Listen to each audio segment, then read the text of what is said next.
An evaluation and assessment of sports infrastructure has been carried out today in sports sites in the Littoral region following the visit of the Minister of Sports and Physical Education.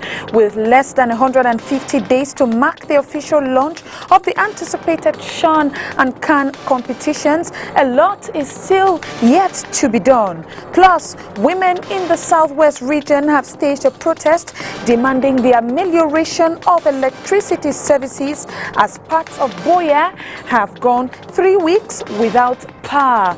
And the Minister of Communication, Emmanuel René Sadi, says Cameroon Renaissance Movement protesters detained for in the line of the laws of Cameroon as well as international conventions.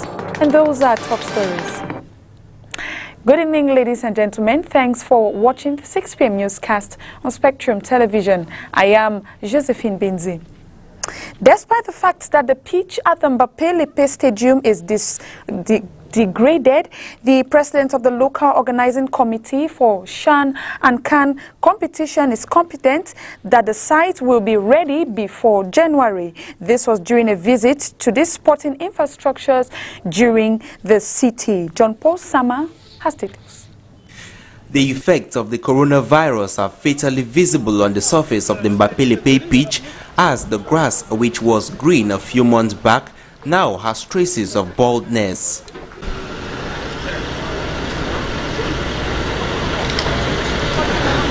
This due to the fact that the site was made into a hosting center for COVID-19 patients. Assurances have been made that this is just temporary, as it can be fixed before the African Nations Championship come January. Dans la perspective de solutions qui puissent permettre de rendre cette infrastructure sportive disponible. The state is taking her responsibility to make this stadium ready and available again for use. They are also putting in place the necessary means to ensure that the stadium is back to its normal state. De toutes les façons, il y a des solutions palliatives, quelle que soit l'hypothèse dans laquelle nous nous trouverons, pour que le CHAN puisse se dérouler dans d'excellentes conditions à Douala. The president of the local organizing committee for the African Nations Championship and the African Cup of Nations visited these sporting infrastructures in Douala to host 2 major upcoming continental competitions and is writing home a positive balance sheet. After my tour today and yesterday, I would say there is no major worries as concerns these 2 hosting sites. The Douala site will play host to 2 poles for the upcoming CHAN, as teams of Group B will play at the 50,000 capacity Japoma Stadium, while those of Group C will be hosted at the Reunification Stadium. And we're still talking sports. 25 players have been called up to camp for the under-17 Lionesses as they negotiate their final bend in the training ahead of the World Cup qualifier clash against Uganda. John Paul Sama previews that encounter. Coach Stephen Zana summons 25 players to camp as he continues preparations ahead of the Under-17 World Cup qualifier against Uganda. The Baby Lionesses gaffer has kept faith with some household names in the den like Brenda Tabe, who is Cameroon's top scorer in qualifying so far with 3 goals, as well as Dolly Wabo Diane of our football girls, who scored 2 goals in the last round.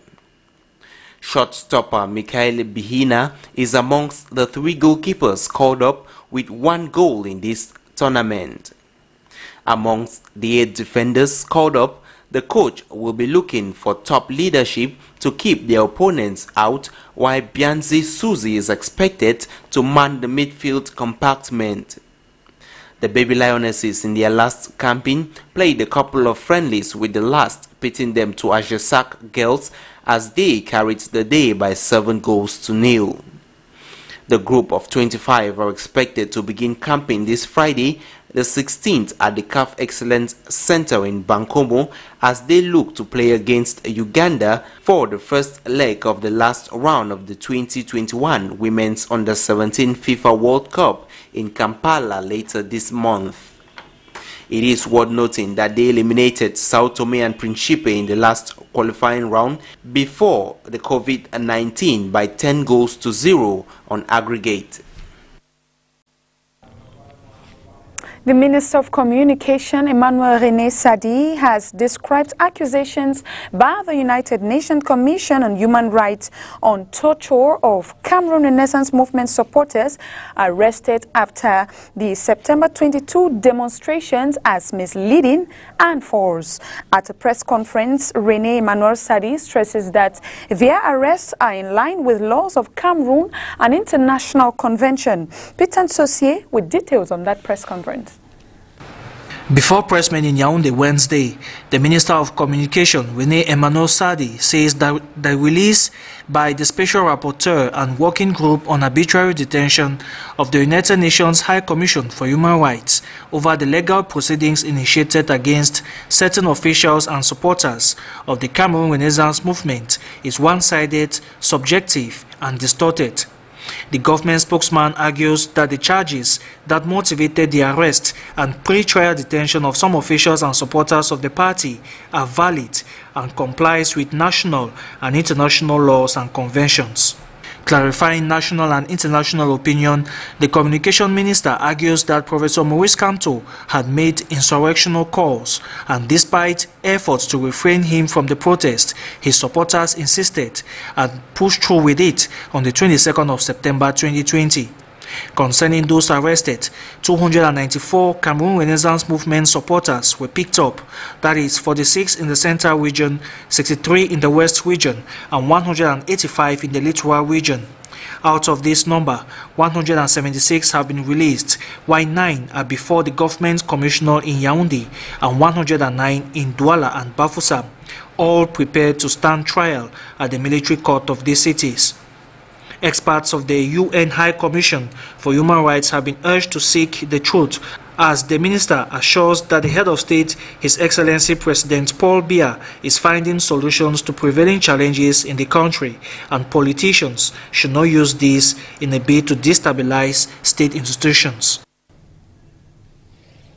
And let's now talk regional elections and move over to the Southwest region. Following a publication of lists by Elecam ahead of the December 6, 2020 regional elections, 5 petitions filed at the administrative court in Boya, 2 of which petitions were from traditional rulers from Fako and Manu, who contested the rejection of their lists. The traditional rulers in an earlier release alleged the interference by some administrative authorities preventing their names from reaching the electoral board, whereas their peers had nominated them. The decision by the administrative court was in favor of the petitioners Chief Esombe Mayowe of Bonankongo and Chief Njikwe Konge of Bonandole.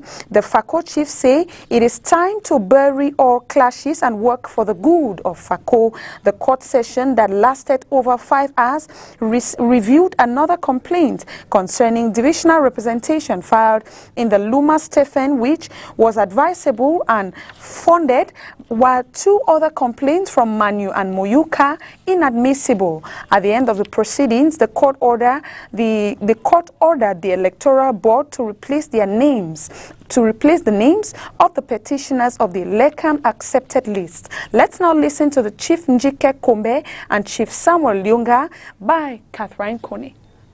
Thank the Almighty God and the head of state to put an institution like this in place which can help to guide people of their differences. And while I was leaving the court hall, I think that no Fako person have lost the battle. It's Fako that has won. Because I'm winning as Fako, I'm not winning as anybody. And those who are moving together are moving as Fako, and those who are not there, they're still Fako people. So I think I have to go some space. And that was done in harmony. All the parties agreed that they abide to the results of our preliminary elections. And it was a bit disheartening for us to discover that at the end of the day, those who were defeated were the ones whose names were in the list. So given that all the institutions are in place to take care of such matters, we have no choice. to kill people. Just see what is happening and bring in the law and declare what the law is. And that's what has been done. We are not, there's no victor, there's no battery. We are just trying to put things in place. It was our duty that traditional rulers choose those who represent them. And we did that in peace and in harmony. So when overzealousness came to their own thing, we have no choice. We have to Catholic Christians have gathered to thank God for the life of His Eminence Cardinal Tumi as he officially turns 90 today. The Thanksgiving service was held today at the cathedral here in the city of Douala. His Eminence Cardinal Tumi was chosen by government to lead a peace caravan in the restive northwest and southwest regions. He has equally welcomed President Paul Biya's proposal for a national dialogue to discuss the Anglophone crisis. His birthday celebration is scheduled for October 17, 2020.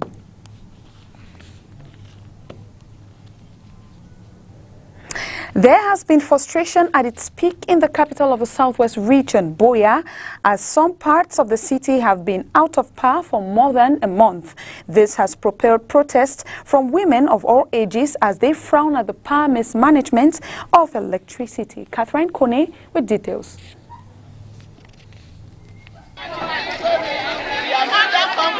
Some women in Buea, southwest region of Cameroon today, October 15, 2020, stormed the street in protest against close to remote power cut in some parts of the town. 2 months today, electric in Russia. If you want come small so, then take her. You want come small so, then take her. See, we make we vex so they will come out. Now this time we school don't go back. Mommy do work on my time, you don't confuse. But for I don't close up picking. Picking don't have assignment. How did they do assignment? I don't work for that house they all. Wanyamongo, Company, Mokunda, last town. Picking they read inside candle. Holding placards with inscription like, "We say no to darkness, Eneo give us electricity," the women of different age groups marched to the divisional officer's office to demand for immediate answer to their plight. Morning, how we decide for March, and I tell una say, more una come. I call big people for Sonel. So may they come here. Problem we una get up. Now, I don't invite them. They don't come for office. They explain me which way it be the problem, but also the solution way they get for provide, because the situation you don't bring awareness. You don't tell we say you suffer every day for sicker life. According to an agent of the electricity supply company, the phenomenon is as a result of concerning Mokunda, concerning Muna area, the thing where it don't happen for day, where would still in the process for Dua. Now say we don't get people them where they be, you know, remember we are town bigger problems sometime. Okay. So most of the customers for that side, they will go connect themselves for our own transformer. It make now our own transformer be overloaded. So now one of the main reasons that way it cause the trouble now they get them. And for we, the difficulty we get now for sort all those connections them, we'll disconnect them, then bring them back to their original transformer they be there, where they will be connected from. That is Buea town. And a very, very difficult procedure. It is very complicated. However, the women were assured on the power system restoration as soon as possible.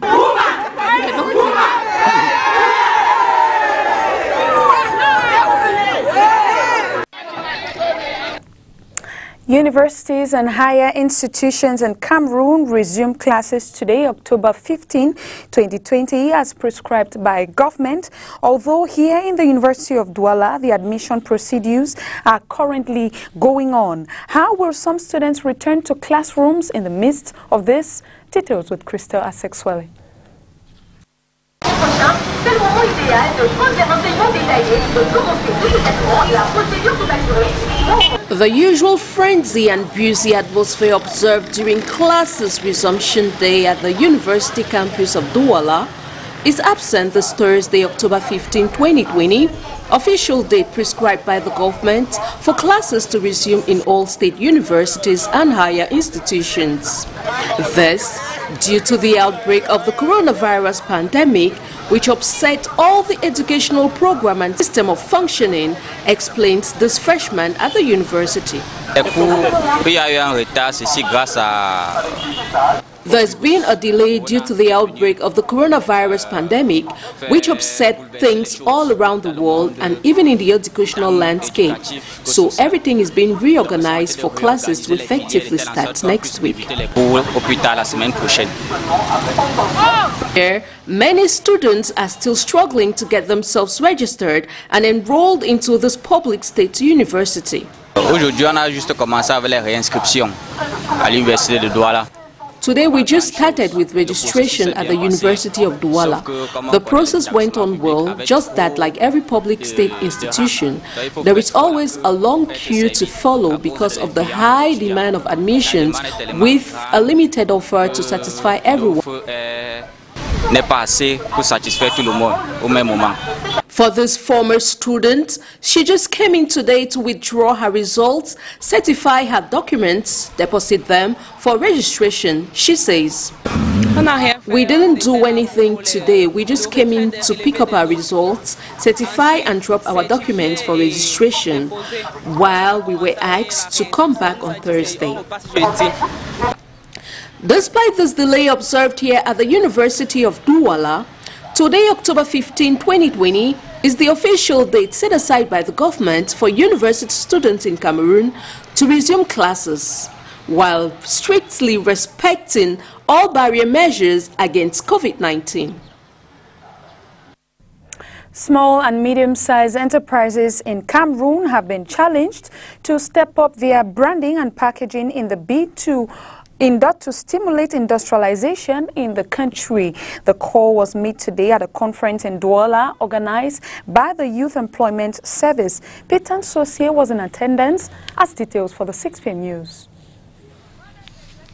Cameroon has set an ambitious industrialization plan to propel the country to emergence by the year 2035, but traditional methods of branding and packaging constitute a hindrance to this effort. If you go to our supermarket, you find a lot of Cameroonian products made in Cameroon. They are not in quality. The quality is not the good, it's not the best. The standard is not the best. So we think that one of the key issues that is facing these SMEs and startups is the branding and packaging challenges.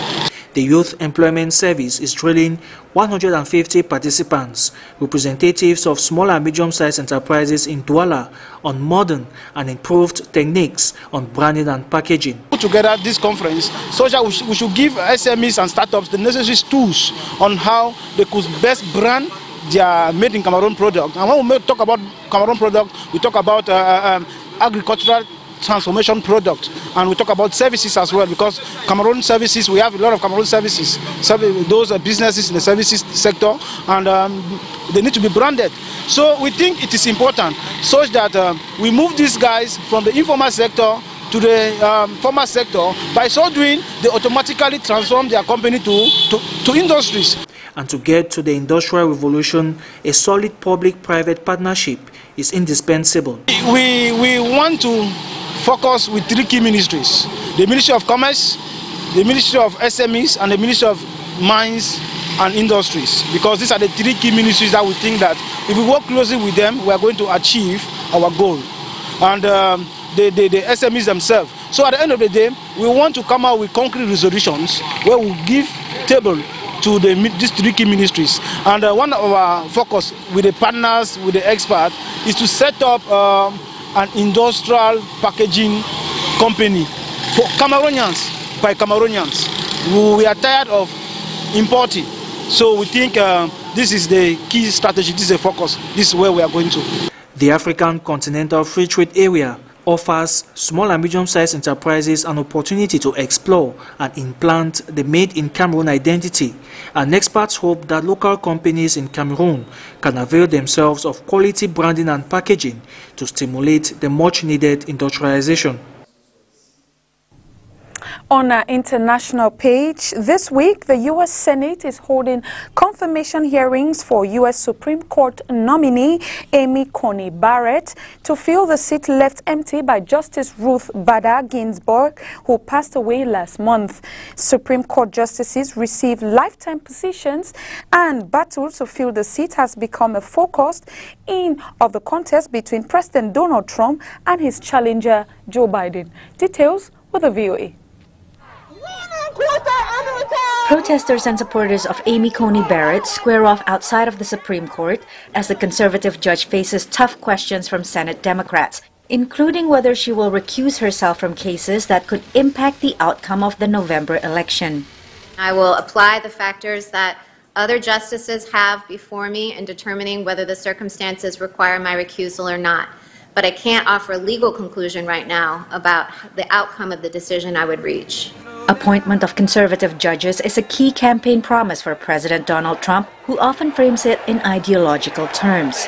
If Joe Biden and the Democrats take power, they will pack the Supreme Court with far-left radicals who will unilaterally transform American society far beyond recognition. Currently behind in opinion polls, Trump frequently claims the only way he will lose against Democratic nominee Joe Biden is if the election is rigged. With dozens of election-related lawsuits already filed, close results in swing states could mean a scenario like the 2000 race between George W. Bush and Al Gore, where the result was decided by a Supreme Court vote.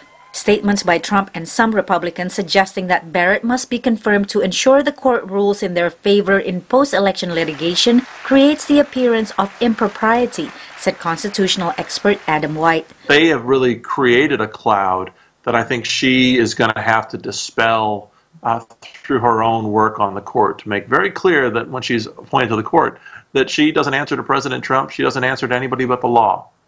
If Barrett is confirmed, there will be 6 justices appointed by Republican presidents and 3 appointed by Democrats.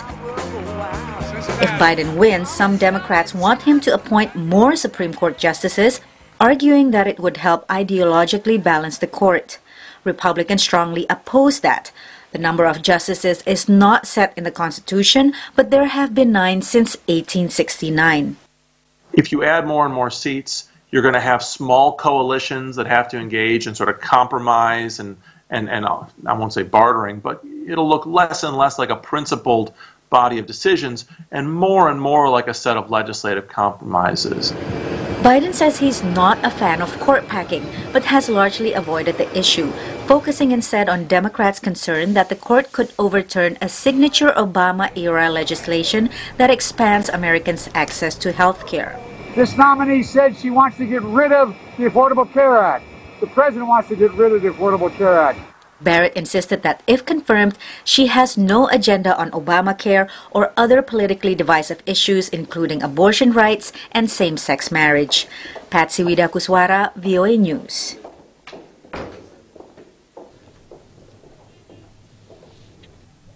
And before we take leave of you, let's have this advertorial.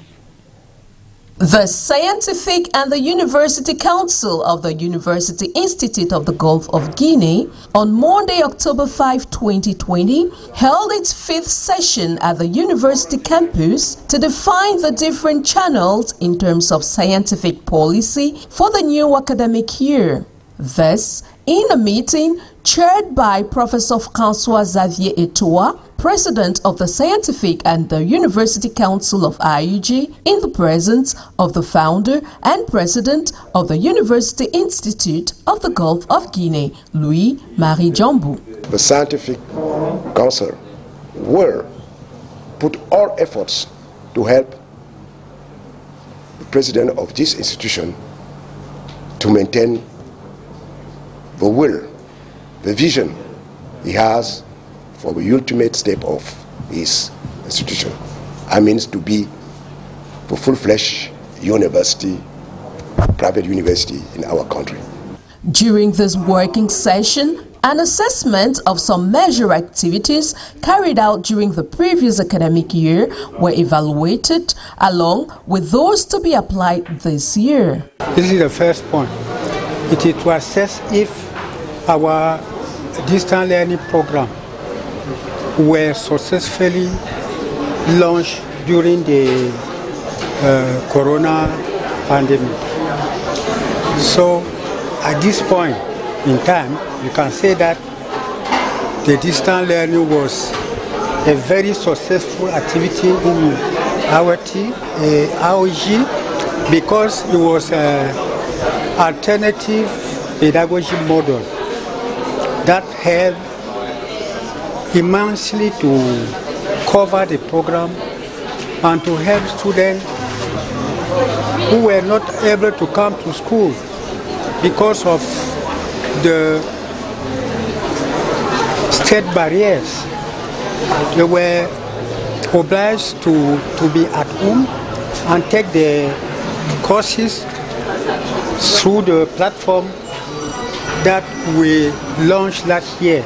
Also present at this workshop were members of the Scientific and the University Council of IUG and their representatives who gave their opinion on the main orientations of the scientific policy of IUG, the information and training appraisal activities, as well as common principles for the evaluation of research, unit, and personnel. The second point that was discussed is the scientific allocations that lecturers need when they publish articles in a recognized scientific journal or maybe a book, a very international journal. In IUG, we have collected too many articles, scientific articles. Some were published in the International Journal of Science of Education, International Journal of Medical Sciences, and some in the International Journal of Social Science. This is University of Buya. So the member of the council recognized that we are moving ahead. This council converges at least once every semester when convened by the president of IUG and can only validly deliberate if 2 or 3 of its members are present. Thanks for staying tuned. More information comes up at 8 p.m. with Renee Narcisse Moto. Keep watching STV for more interesting programs coming up tonight. Good night.